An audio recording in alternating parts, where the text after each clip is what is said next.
The topics and opinions expressed in the following show are solely those of the hosts and their guests and not those of W4CY Radio, its employees, or affiliates. We make no recommendations or endorsements for radio show programs, services, or products mentioned on air or on our web. No liability, explicit or implied, shall be extended to W4CY Radio or its employees or affiliates. Any questions or comments should be directed to those show hosts. Thank you for choosing W4CY Radio.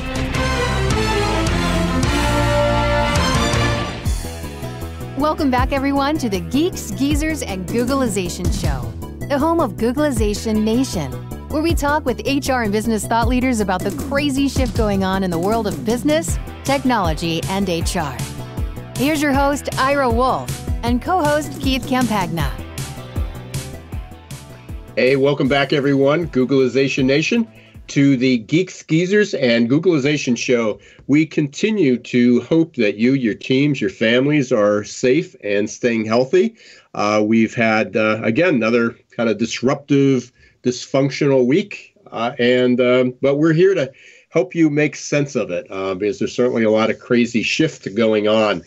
We've got a great show today with a special guest. It was almost 19 years ago to the day that I hosted my first radio show. It was on an AM station in Rhode Island. I was in Pennsylvania. Used to call in at 7 a.m. in the morning, and they would record it. And then maybe 2 weeks later, it was pre-podcast for anybody that's any millennials or even younger Gen Zs or Gen X that are out there. Gen Zs weren't even born at the time. And we would, about 2 weeks later, I'd get a cassette tape, and then I'd have to duplicate the cassette to send it out to people. Early ages of the internet, and people didn't have the bandwidth to listen to audio on that. But one of my first guests was my guest today.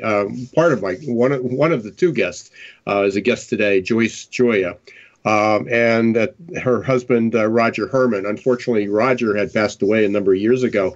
But on that show, we talked about being an employer of choice, which is amazing because here we are almost 19 years later, and we're still talking about the need for employers to do the right thing, to create a good experience, and why being an employee of choice matters. So I'm excited. We're going to have Joyce Joya back in just a few minutes. We're going to bring her on the air, and she's going to talk about her newest book, Experience Rules. And again, something that Keith, you and I have talked about many times, about the candidate experience and employee experience.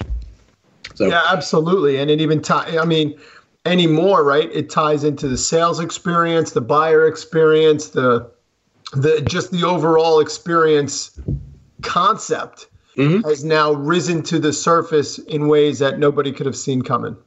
Right. And, we're talking about HR 20 years ago, where they're talking about being an employer of choice, and some companies got it and some companies still are, kind of crawling out from under the rock, I guess.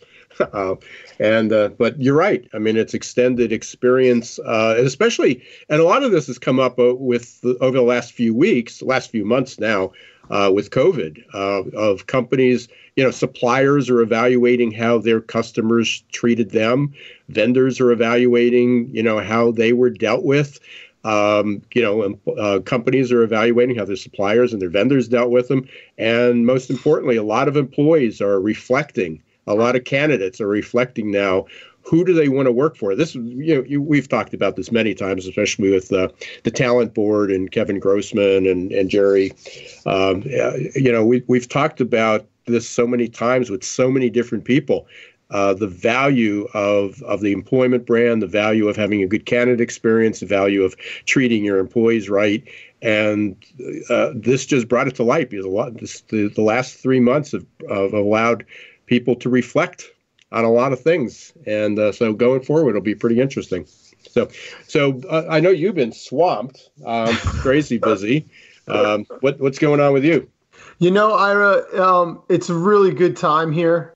Not only have we been swamped, but now we're seeing, we've kind of gone through the whole process where companies now are coming back to us, companies we talked to in January, February, And the really cool news is that the ROI shop is starting to get that first vendor selection spot versus other projects. You know, it's not like it used to be where people buy multiple softwares from multiple departments. Now you've got sales enablement competing with HR dollars that are competing with operation dollars.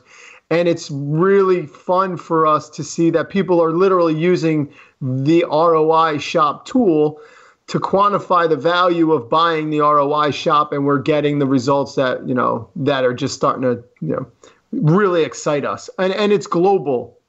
There's no industry that's more receptive than any other. It just seems like people are kind of shaking off the dust, looking forward, realizing the landscape has changed, and they're making the decision to invest with us. So all good, all positive signs over here. And that's good. And, you know, it's hard to believe it's just a year since you started to work with ROI Shop, and that's amazing journey. So it might be worth. This might be a little bit weird to say live, but it might be worth having a show that just talks about what the hell happened my first year as an entrepreneur. That's a good one. Hey, really, I'll send you the calendar. You can book yourself. Right. I can do that. Right. Like, because it's wild to think about exactly what's happening. Yeah. Well, you've had a journey that a lot of people are going to have, and you look at that. I mean, you were, you know, you basically one day had a job and the next day you didn't. And, you know, you were fortunate enough to have a little bit of a leeway there. You know, they provided you some severance, but, you know, we had some interesting discussions last April and May, and here you are. So, you know, I think there's a lot of stories there. So we definitely got to get that on. But we want to make sure that we can get Joyce on here. So I just want to bring up a couple announcements. First of all, I want to thank our sponsors, Zor.ai. That's XOR and Success Performance Solutions for sponsoring Geeks, Geezers, and Googlization. This is lost count, but I think it's our 105th or 106th show.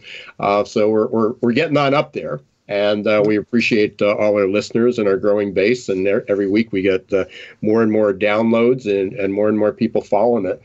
So that's a good thing for anybody who's interested. You can catch all our archives, all 106 shows up on, I think it's 106, maybe today is that one, up on any podcast, Apple, Google, Spotify, iHeart, you name it, we're probably there. And you can also just go to our website, Geeks, Geezers, and Googlization.com. And we're there as well. A couple other events that are coming up this week. Tomorrow, I'm actually sponsoring again with JobSync, another webinar. We had a great turnout last week. Great webinar. You can catch that online. If you need the link, let me know.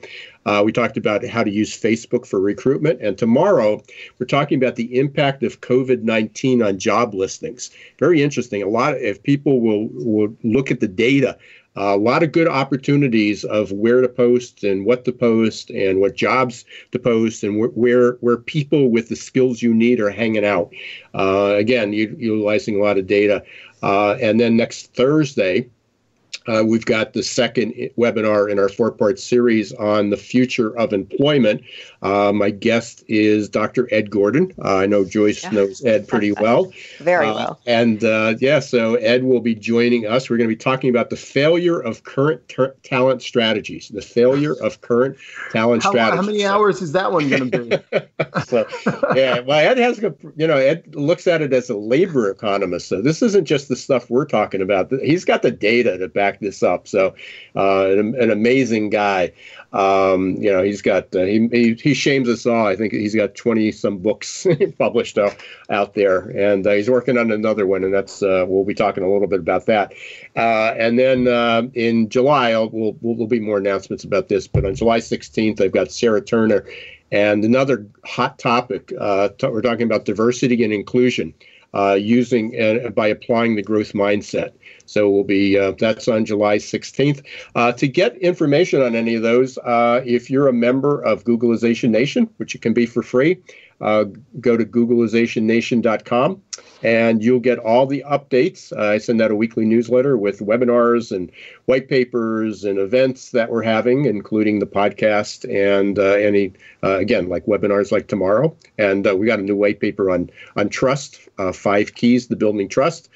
or just connect with me on LinkedIn or Twitter.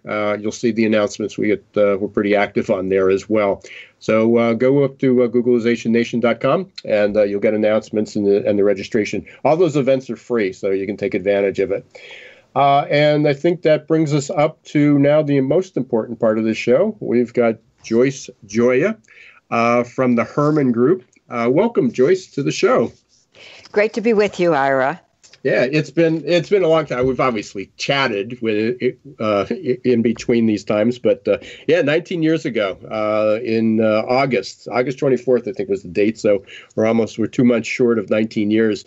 We were talking about employer of choice, and it is important even today for employers to be the employer of choice, because the title of my most recent book before my current one was Impending Crisis, Too Many Jobs, Too Few People. And that is what Ed will tell you, that we had like 6 million job openings just before the pandemic hit. And skilled people, highly qualified, skilled employees are still difficult to find.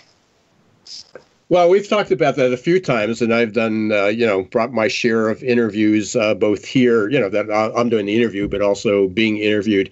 And, the one thing that the pandemic didn't change is it didn't create a lot more talent. Yes, that is very true. Yeah. So the fact that, and there's employers that say, we're just getting a lot of applications. I don't think we're going to have a problem. I mean, I had somebody said, I don't think we're going to renew our ATS this year because we're just not having a problem with that. And I said, so when you used to get 50 applications, now you get 1,300 because there's 40 million people looking for a job.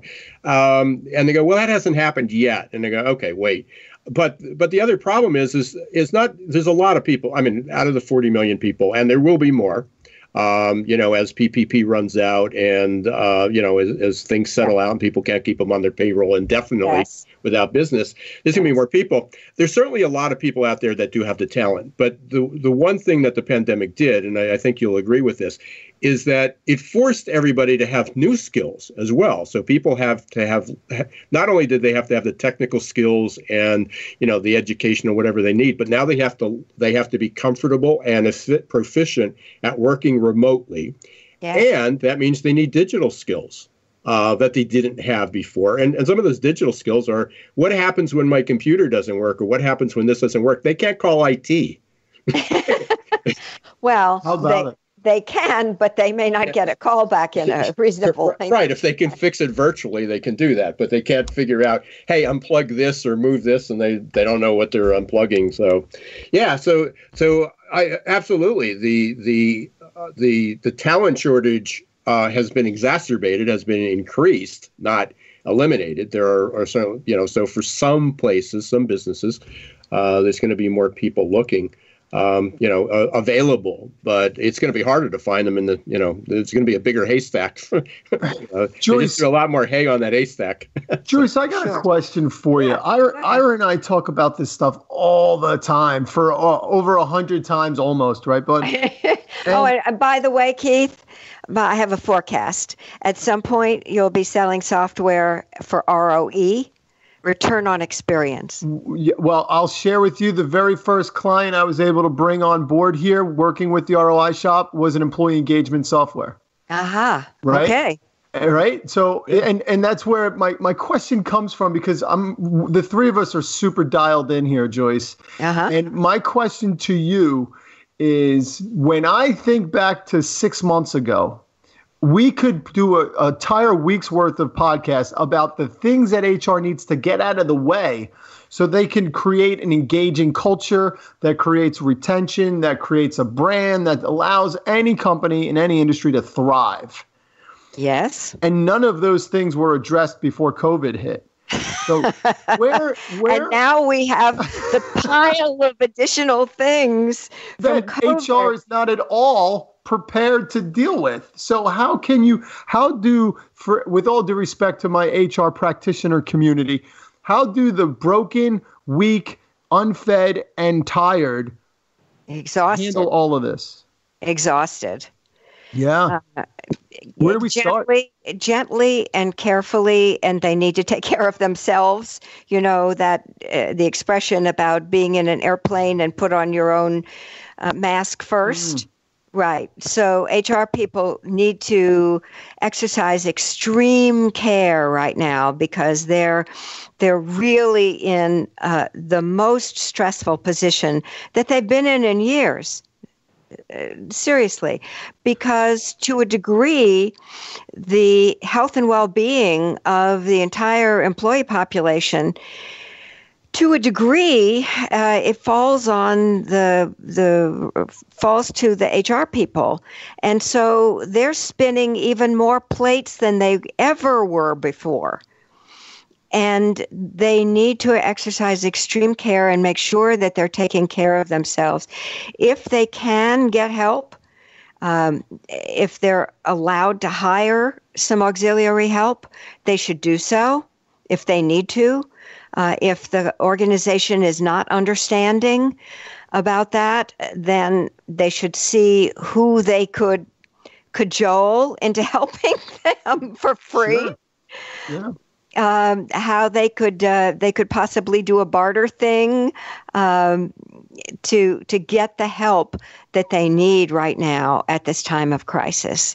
My heart goes out to the HR folks who are trying to handle everything and make it look easy right now, and because they have a lot on their plates, a lot. And you're so right. I mean, the people I talk to is that finally people are, coming back to work. So they have all those issues. Some of them are wrestling, with payroll. They're trying to juggle the PPE. I mean, some of the traditional functions of HR and benefits. But, we had a guest, it's probably over 2 months ago, Keith, when we had Jason Cochran and Bo Mitchell on, and we talked about the likelihood of PTSD, people coming back and being stressed out, and now we have all the social unrest. As if it weren't enough for HR to have to deal with. It's not only being quarantined, but some people, and I don't know. I know Ed Gordon. I know he lives in pretty close to some of those events. But I was on a call this morning with a consultant, a young guy, and he's doing pretty well. But he lived like 2 blocks away from all the Santa Monica burnings. Who would have thought of that? And they have 150 stores and restaurants that are boarded up. A beautiful area down by the beach. Again, there's so much going on. And then who do you call? I mean, basically HR gets the brunt of this. So on top of that, they're trying to reinvent themselves. So, Joyce, I know, and you've got your new book. So you've kind of not transitioned, kind of evolved, I'll say, from employer of choice to experience rules. That's your new book. Actually, the employer of choice material is inside of the experience rules book as well, because being an employer of choice is vitally important for employers as they move into the future, if they want to be able to optimize the bottom line and win that top talent.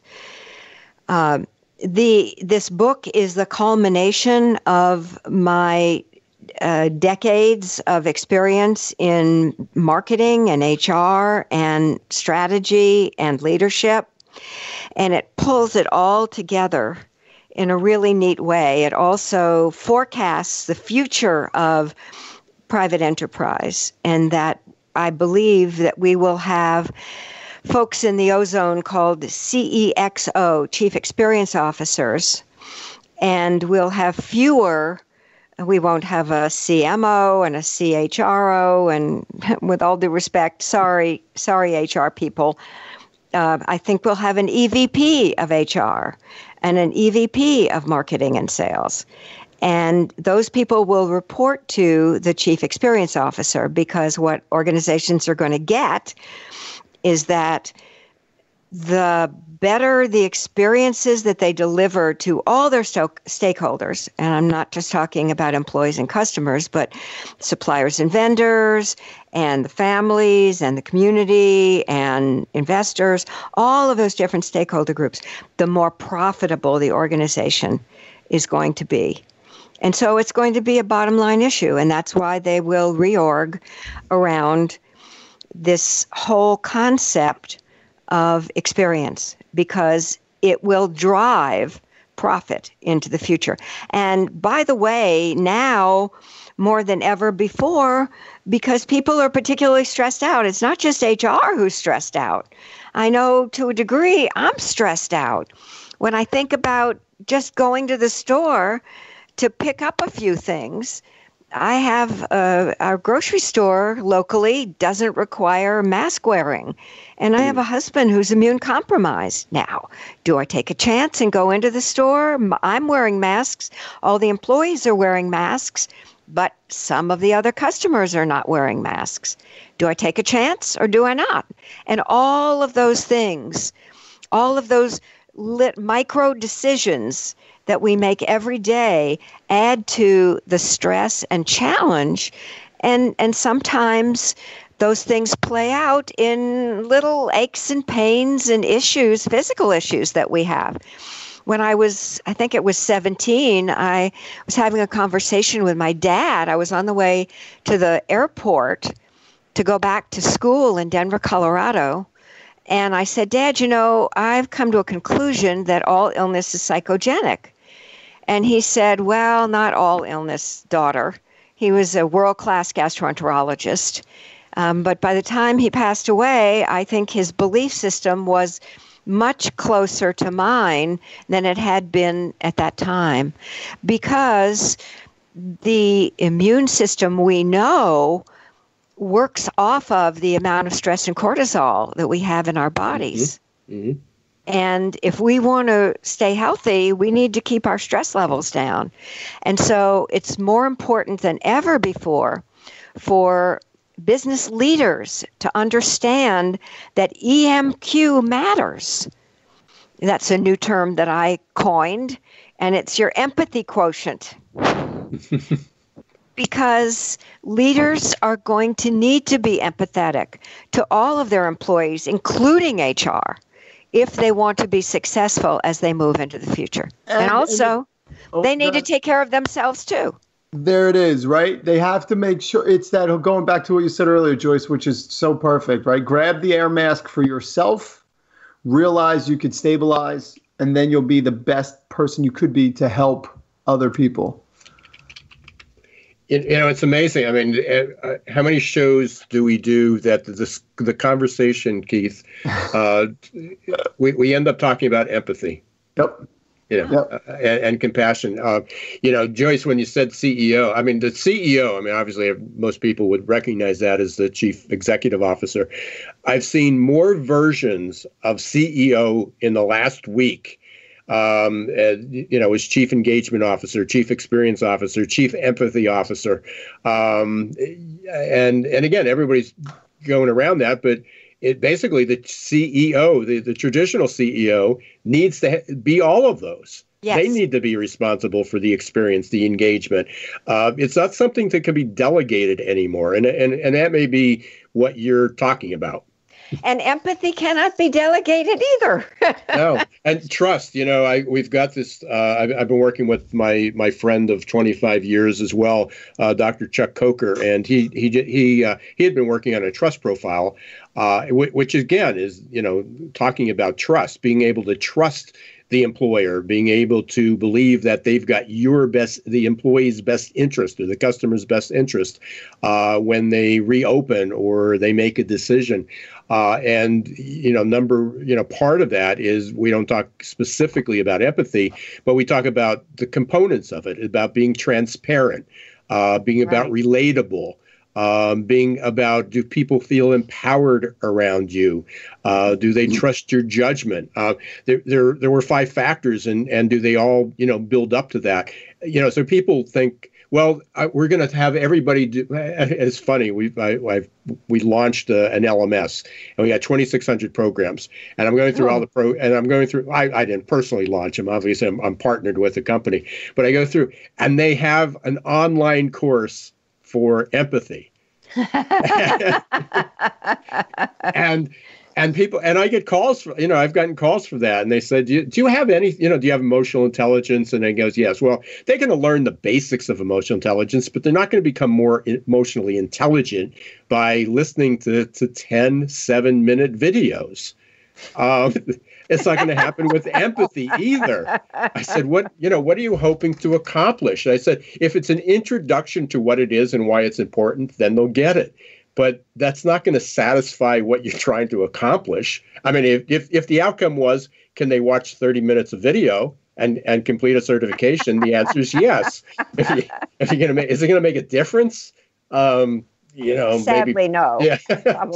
Probably, sadly, no. Yeah. So but Joyce, maybe I'm onto something with this EMQ thing. I think you are. We need to talk about that. Yeah. In fact, when we come back from our break, I'm going to talk about, because that is, I think you are onto that, and I'll share a couple other things that are coming out as well. But you are listening to the Geeks, Geezers, and Googlization show. This is Ira Wolf.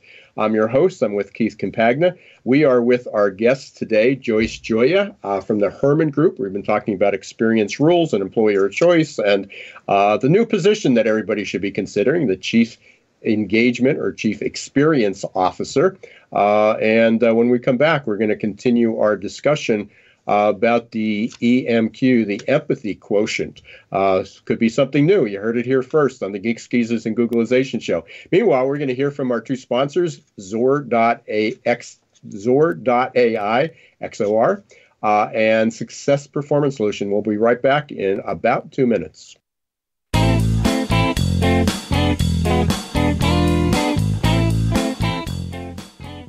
Hi everyone, this is Ira Wolf, author of Recruiting in the Age of Googlization. I'm excited to announce that my online course, Recruitment Marketing for the Accidental Recruiter, is open for business. This course is the culmination of a 2-year-long project and releases recruiting tips I've learned after hundreds of hours of research, speaking with thousands of conference attendees, and interviews with dozens of experts. It's all available to you in Recruitment Marketing for the Accidental Recruiter. To receive more information or get started, visit our website at www.successperformancesolutions.com and click on the tab Recruitment Marketing for the Accidental Recruiter.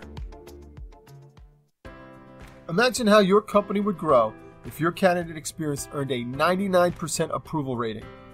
Well, to get to 99%, you need the 3 best letters in recruitment technology, XOR. Zor's text bots, chat bots, and audio bots increased IKEA's candidate conversion rate 455%. Zor decreases candidate drop-off rates, improves your candidate experience, and collects analytics for future strategies. To learn more, check out Zor.ai. That's XOR.ai.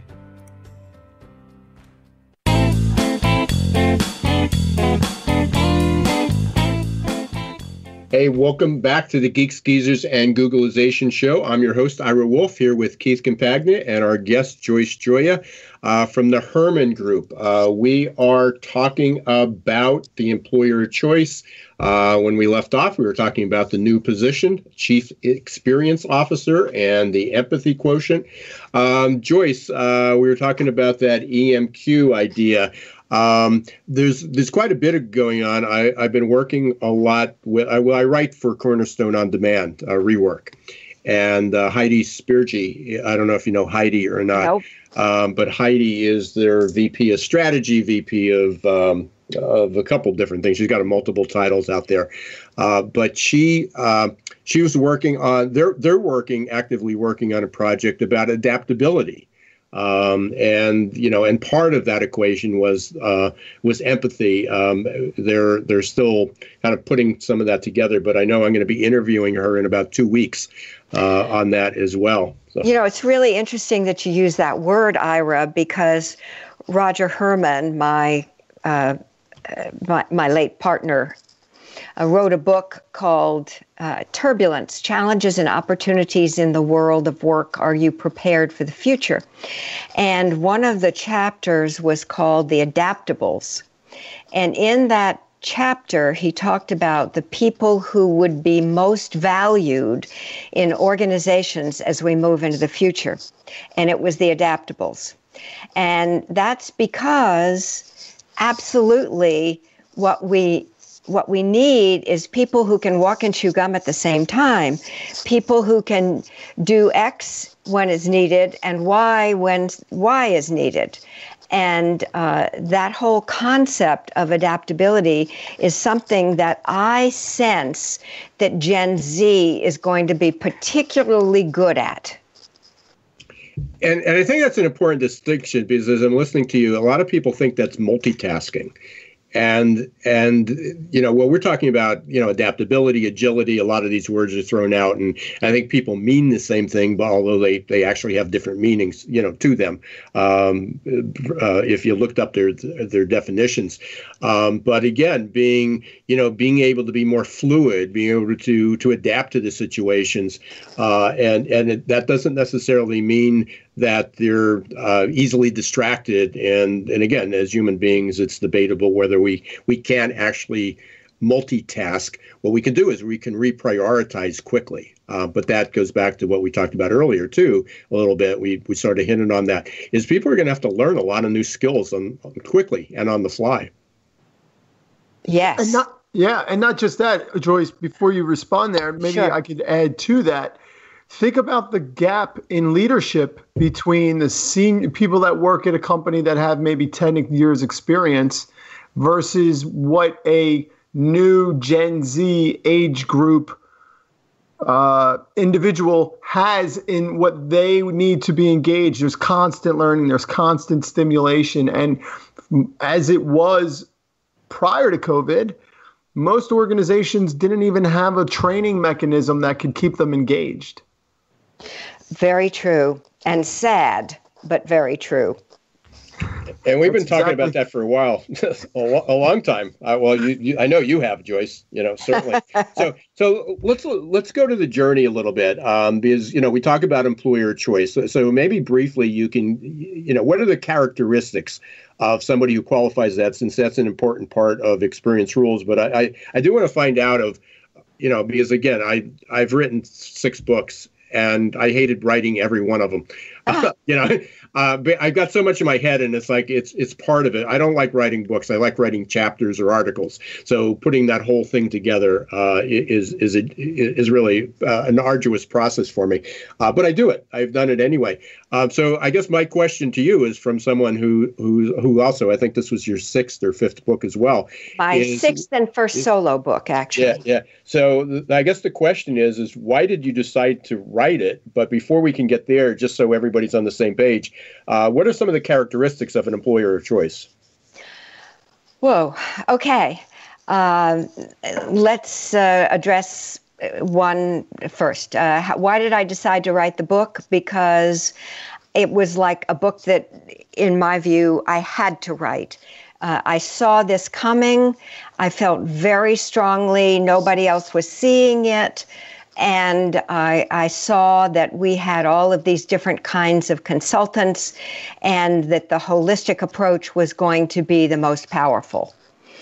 And also I wanted to bring together my being a futurist with my background in marketing consulting and my background in HR consulting, and it just did that beautifully. I've been searching for probably 15 years now how to bring together all of the different people that I am, because I have all of this knowledge and experience, and I needed to bring it together, and this book does that. And that's why I had to write the book. Okay, and your second question was the characteristics of being an employer of choice. There are actually 8 of them, and I will do my best to give you all 8 off the top of my head. First is the company or the organization. It is an organization that people respect. It has a fine reputation in its industry and in its community because it's a good corporate citizen. It has a proud history. It is an organization that when you mention that name, that you work there, it makes you feel good because the reputation of that organization rubs off on you. The second thing is the culture. And people are looking for, especially now, a culture that values people, a culture that values the environment, a culture that values teamwork and appreciates the contribution of its individual employees. We've often heard culture eats strategy for lunch or breakfast. And that is so true.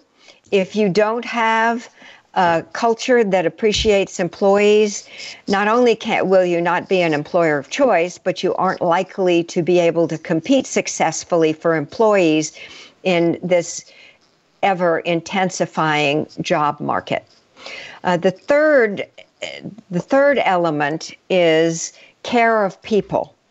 And an organization shows that it cares for its people by giving them insurance at a reasonable rate, by taking care of them in all kinds of ways. Once upon a time, I went to visit a mail order company in New Rochelle, and that day, though I was there to do a lunch and learn for them, the nutritionist was there. And so people would have 10 minutes with the nutritionist. And there was another day that they had an organizer available.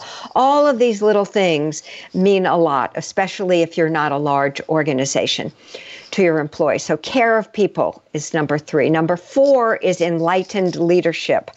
You cannot be an employer of choice without having enlightened leaders. Enlightened leaders they set the culture. They feel like they serve the employees. Servant leadership is an aspect of being an enlightened leader. They are respected, again, in their industry and in the community. They're asked to serve on boards often. They're asked to speak at conferences often. These are people that the industry looks up to, the community looks up to, and by transference, the employees look up to as well. This also has to be someone who understands the strategic value of people. And if he or she does not, then obviously that person is not an enlightened leader. Moving along, meaningful work. People want to do meaningful work. And what we discovered when we did our research was that it meant that people wanted to know how what they did contributed to the bottom line of the organization. In fact, what we discovered in our research was that one data point was the most important data point in our entire survey, because people, above all, wanted to see how what they did contributed to the success of the organization. And by the way, if you can make sure that you bake that into how you're working with your employees, you're going to definitely be more successful. Number 7, I think we are up to is okay. Keep going. Keep going. Compensation. We put you on the spot, so compensation and benefits. You know, I haven't delivered this employer of choice material in a little while. Compensation and benefits, and this is looking at the total rewards as people are talking about it. It's looking at the entire picture. Do you have childcare? Do you have financial wellness membership? Do you offer a gym membership? How are you, in what ways, what other benefits do you offer? Do you allow people to take their total compensation and parse it out? Maybe somebody needs apartment insurance and somebody else would rather have car insurance. Do you allow people to take their compensation and put it toward what's meaningful for them? And as far as compensation is concerned, employees don't like to hear me saying this, but we believe very strongly in keeping salary the same and rewarding people for merit and for extra work and for any way that we can, anything that they deserve, with bonuses. Bonuses can really make a huge difference in how people feel about an organization. And the last one that I can remember is making a difference. And people want to know that the organization is making a difference in its community, in the world. They want to know that it's socially conscious, but also environmentally conscious. Does it offer recycling? I mean, these are little things, but one day, one of my interns came to me, looked me in the eye, and said, where's the recycling bin? And I directed her to it, and she said, I have to tell you, it's really meaningful to me that you offer recycling here. And that was an eye-opener for me, because I know I was dedicated to the environment, but I didn't know that it made such a difference to my employees as well.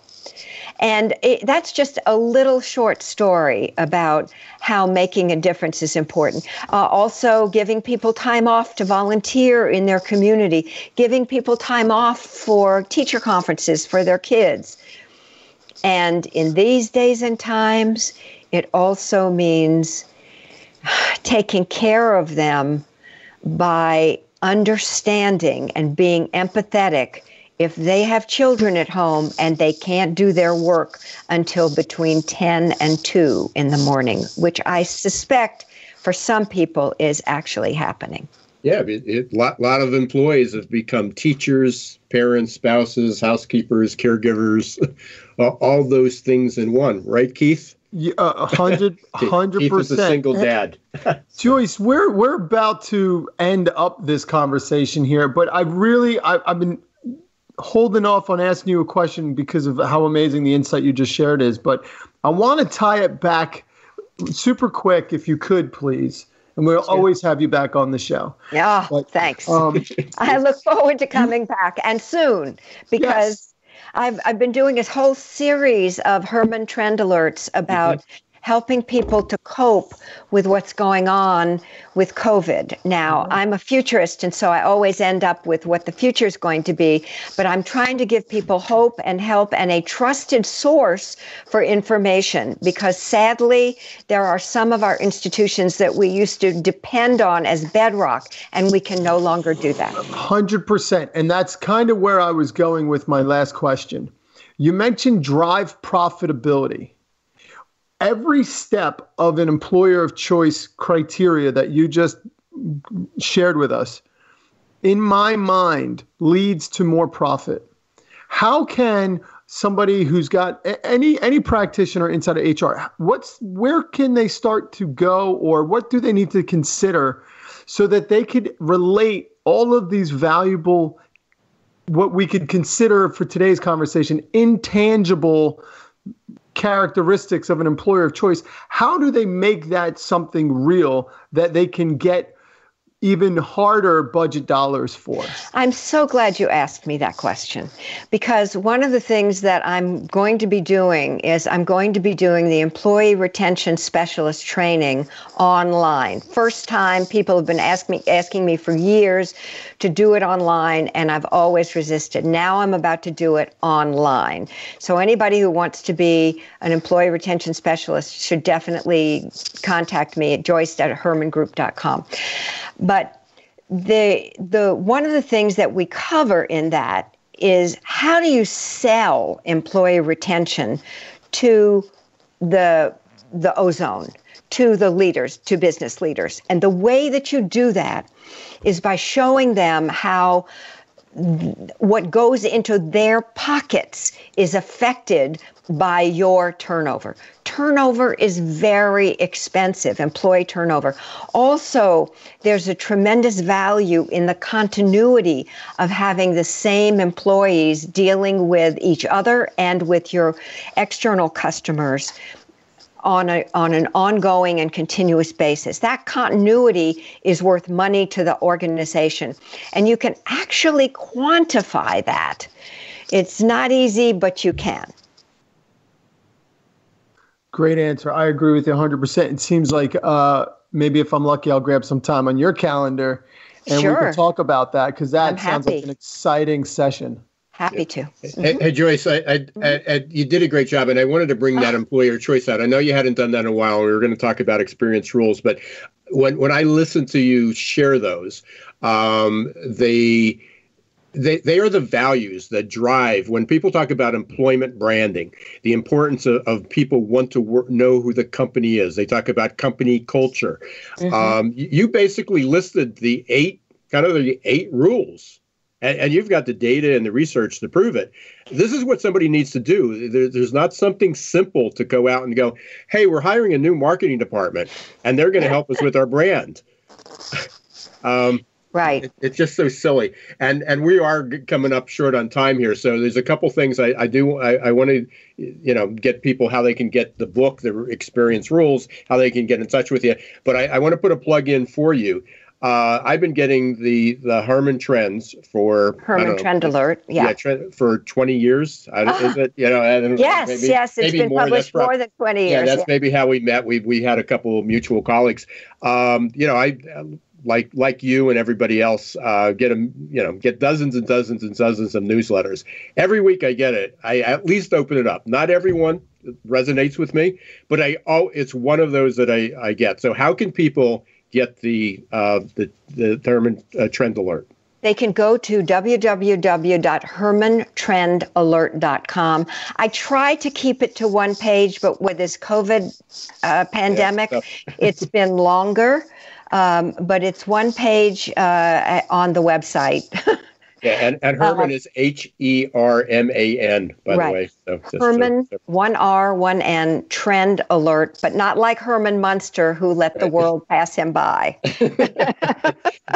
If they want to reach out to you, what's the best way to do it? They can email me at joyce@hermangroup.com, or they can just send it to info@hermangroup.com, and it will get to me. And is the book available yet?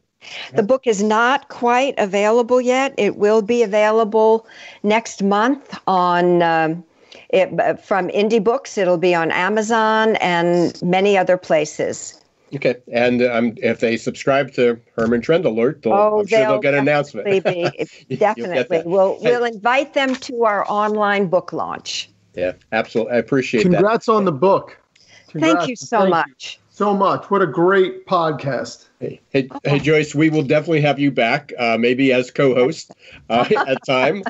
Maybe we'll do 3 co-hosts, and we'll just do another round robin on this. So this was fun. 20 years, 19 years is way too long to do between shows, so we'll do that again. We will be in touch, but thanks very much. And for those who want to listen to the replay, it'll be up shortly online, and we'll make sure that you can get this. This is a keeper. So thanks very much, Joyce. Appreciate Thanks, Ira. It was great being with you. So Keith, we got another one. We keep getting better and better and better, huh? Yeah, and it's getting more real, Ira. Before we were talking about things that could be going wrong, but the shift has hit the plan, and I really hope that the people that listen to us feel compelled to share this with their friends and their colleagues, because I think that's the answer. The answer to see the best results possible is to engage your employees, is to share the message, share the vision. It's not insurmountable, but it's going to be an all hands on deck kind of a project. And it's going to continue. I had a short doctor appointment this morning at the end, and the receptionist says, "Oh, I can't." There was something about the governor, but it was like, I can't wait till I can see everybody's faces anymore, and I can't wait till this is over. And it's like, it's a year from now, and you go, well, I'm not waiting that long. Right. Well, we got a long way to go, and as I keep saying, normal died. I wrote the obituary to Normal a couple of weeks ago, and Normal has died. But this was great. Really, Joyce sort of It's not the end. It's not the last chapter in the book, but it was really a summary. It was sort of a reflection of what everything needs to what every company needs to do, and very seriously. So that was great. People support what they help to create. So your idea is, you're right on with that, guys. Yep. Yeah. So, and we want to thank everybody for listening again to the Geeks, Geezers, and Googlization show. So I should know this number, but I think we're at 105 or 106. So we've got a growing audience, and appreciate everybody carving out either an hour, 50 minutes to be live, or listening to our podcast. If you're interested in being a guest or a sponsor, just reach out to us. You can contact us on our website, geeksgeezersgooglization.com. You can also connect with Keith and me on LinkedIn and Twitter. We want to thank Zor.ai, Success Performance Solutions, for sponsoring again. And until next week, Wednesday, 1 p.m. Eastern Time, W4CY.com, or on any of our podcasts. This is Ira Wolf and Keith Compagna. Don't let the shift hit your plans.